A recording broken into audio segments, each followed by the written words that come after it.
Central banks and government at odds over the economy. The UK is facing an economic conundrum as the Bank of England and the government appear to be pulling in opposite directions. While the bank tightens its monetary policy to tackle stubborn inflation, the government continues to ramp up public spending to boost growth. This clash of strategies has left economists warning of potential instability. The Bank of England's plan to cool inflation. Inflation remains a thorn in the side of the UK economy, and the Bank of England is doubling down on efforts to bring it under control.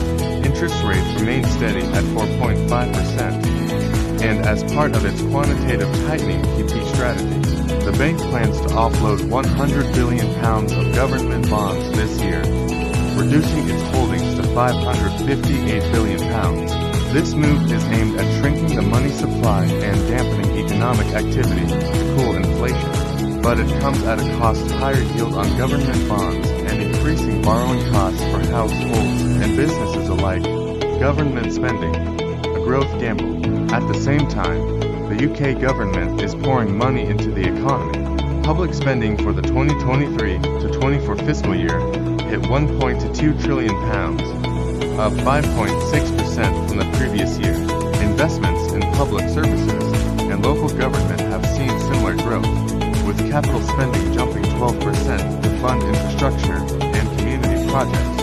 While this spending spree is designed to stimulate growth and improve public services, it risks undermining the bank's efforts by adding more liquidity to the economy.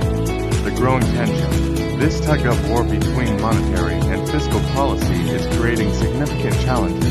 The bank's QT measures could cost the Treasury an estimated £96 billion over 4 years, adding pressure to an already stretched public purse. Meanwhile, rising gilt yields driven by QT and the government's increased borrowing are making debt servicing more expensive, threatening to worsen the fiscal deficit. What's next? The UK now faces a critical balancing act.